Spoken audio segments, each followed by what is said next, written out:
Hello friends. I am sorry कि मैं बहुत फ्रीक्वेंट वीडियोस नहीं बना पा रही हूँ, बट आज मुझे टाइम मिला है और मैं जल्दी से आप लोगों से अपने थॉट्स शेयर करना चाहूँगी उन पेरेंट्स के साथ जो कि होम स्कूलिंग में जाना चाहते हैं या होम स्कूलिंग कर रहे हैं और कोई डिफ़िकल्टी फेस कर रहे हैं।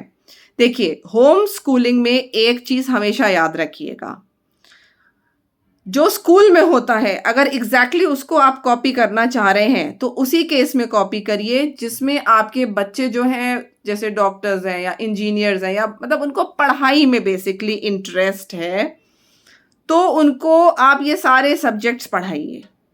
लेकिन अगर आपके बच्चे का क्रिएटिव माइंड है, उसको आर्ट्स में इंटरेस्ट है, उसको डांस में इंटरेस्ट है, उसको किसी भी क्रिएटिव एक्टिविटी में इंटरेस्ट है, उसको पढ़ाई में इंटरेस्ट कम है, तो उसके ऊपर स्कूल के अकॉर्डिंग जो सिलेबस आता है वो सब मत थोपिएगा एट ऑल। आप 110% आप फेल हो जाएंगे।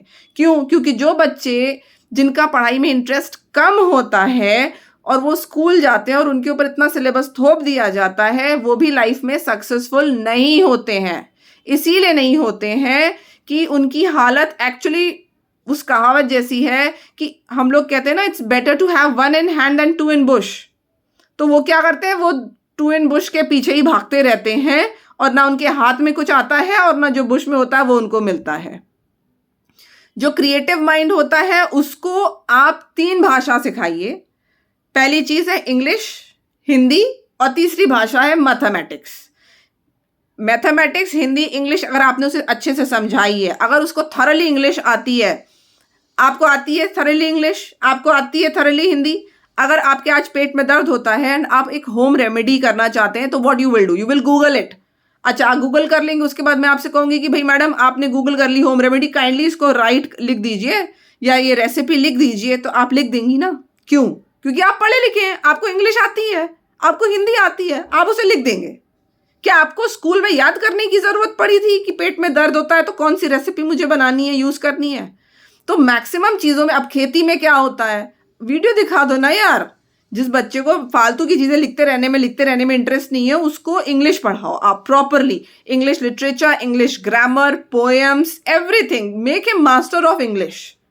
और बच्चा इतने सालों तक पढ़ाई करता रहता है, नर्सरी से लेकर के, आप खुद ऑब्जर्व करिए, नर्सरी से लेकर क्लास 12 तक के मैंने यंगस्टर्स को देखा, अपने साथ के लोगों को देखा है, 12th तक बच्चे पढ़ लेते हैं, ना उन्हें ठीक से इंग्लिश बोलनी आती है, ना वो कॉन्फिडेंटली इंग्लिश का लेटर लिख पाएंगे, ना वो प्रॉपरली चेक भर पाएंगे, ना वो ऑफिस के काम को ठीक से लिख पाएंगे। कंप्लेंट लेटर लिखना होता है, आधों को अंग्रेजी नहीं आती है लिखनी। जैसे तैसे, अगर हिंदी में तो कंप्यूटर में वो ऑफिस में टाइप होता नहीं है, प्राइवेट ऑफिस में। तो जब तुमने 15-15, 20-20 साल स्कूल में निकाल दिए और तुम्हें इंग्लिश हिंदी लिखनी नहीं आती है, तो फिर कर क्या रहा था बच्चा वहां पे? क्यों?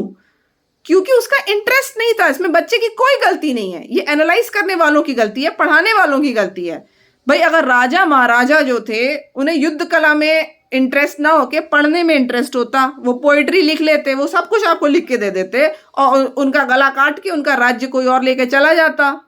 तो तब इंटरेस्ट देखिए अलग थे, क्योंकि तब डिमांड टाइम की कुछ और थी। आज टाइम की डिमांड है कि बच्चे को लिखना पढ़ना बहुत अच्छे से आना चाहिए। अब स्कूल के सिलेबस में क्या होता है, बच्चा हर चीज उसके सिर पे बोझ की तरह डाल दी जाती है। ये भी पढ़ लो, ये भी पढ़ लो, एडिशनल भी पढ़ लो, वो एडिशनल भी पढ़ लो, ये भी फिजिक्स केमिस्ट्री बायो सारे पढ़ लो, डॉक्टर बनना हो ना बनना हो, क्रिएटिव माइंड है लेकिन उसको वो थ्योरिटिकल थ्योरी। आपने सुना नहीं होगा शायद, एक बहुत अच्छा वीडियो है शशि थरूर जी का, उन्होंने बहुत अच्छा पॉइंट नोटिस कराया था, लेकिन कितने लोग हैं जो मानेंगे और कितने नहीं मानेंगे। We need well formed mind and we do not need well filled mind. Why? Because we already have Google जो कि वेल फिल्ड है। हमें बच्चे को कोई जनरल नॉलेज का कंपटीशन नहीं जिताना है खाली लाइफ लॉन्ग। उसको क्रिएटिवली एक लेटर आया, लिखो इमीडिएटली ऑफिस के लिए, लिख नहीं पाते हैं। अच्छे अच्छे पढ़े लिखे लोग नहीं लिख पाते हैं, पूछते हैं क्यों, और सारी डिग्रियां हैं उनके पास और फिर भी ग्रेजुएट है। मेरे खुद साथ के ऑफिस में कई ऐसे लोग थे, मैं नाम नहीं लूंगी कंपनीज का, उन बेचारों को प्रॉपरली इंग्लिश में लिखना नहीं आता था। तो कर क्या रहे थे स्कूलिंग में? रटो और वॉमिट करो, रटो और वॉमिट करो। ये मत करिएगा स्कूलिंग, अपनी होम स्कूलिंग में बच्चों के साथ। उनको कमांड दिलाइए। अच्छा, आपको डिससेटिस्फैक्शन फील होता है तो आप उनको कंटिन्यूअसली ईवीएस के जो भी चैप्टर्स हैं उससे related videos just show them. कि ये टॉपिक चल रहा है, अब ये टॉपिक है बेटा। कुछ मेजर टॉपिक्स आपको लगता है जो कि लाइफ से रिलेटेड हैं, बच्चे को पता होने चाहिए, उसमें आपने उसको थोड़ा लिखवा दिया, कर दिया, लेकिन आप बेसिक्स पे सारे पे पहले ध्यान दीजिए। बिकॉज जब वो पढ़ना लिखना सीख जाएगा तो वो बड़ा होकर के कोई सा भी सब्जेक्ट हो उसे पढ़ लिख पाएगा, लेकिन उस पर थोपिएगा मत। थोड़ा थोड़ा चाहिए, अगर आपको डिससेटिस्फैक्शन है तो थोड़ा थोड़ा टच देते रहिए भाई। ईवीएस का भी दे दिया थोड़ा सा, थोड़ा कंप्यूटर का भी, लेकिन कंप्यूटर्स क्या है वो प्रैक्टिकली कराइए। स्कूल में क्या होता है, अब कंप्यूटर के बारे में भी लिखो, ये सीपीयू है, ये हार्ड डिस्क है, ये सॉफ्ट डिस्क है। लिखना क्यों है भाई? रोटी कैसे बनती है तक ईवीएस में लिखा हुआ है, तो लिखना क्यों है कि रोटी कैसे बनती है? इंग्लिश पे कमांड हासिल करो, रोटी तो बनानी है, प्रैक्टिकल वर्क है, प्रैक्टिकली करो। कंप्यूटर को प्रैक्टिकली करो, उसको थ्योरी याद करा के उसके दिमाग को पंचर मत करो, नहीं तो वो ठस बुद्धि कहते हैं ना, वो इसीलिए हो जाता है। नासा की रिसर्च है ये, क्लास 10 तक पहुंचते पहुंचते क्रिएटिविटी बच्चों की मर जाती है। Y so? बिकॉज उसको ठस बुद्धि बनाया जाता है, ठूंस लो। माइंड क्रिएटिव है मगर तुम थ्योरी सारी ठूंस लो दिमाग में।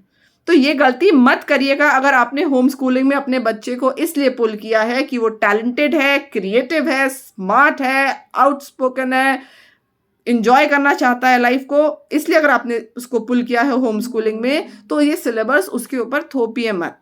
हाँ, अगर बच्चा पढ़ाई में बहुत इंटरेस्टेड है, उसको राइटिंग एंड रीडिंग पसंद है, तो उसको पढ़ने दीजिए, उसको जो अच्छा लगता है सब पढ़ाइए।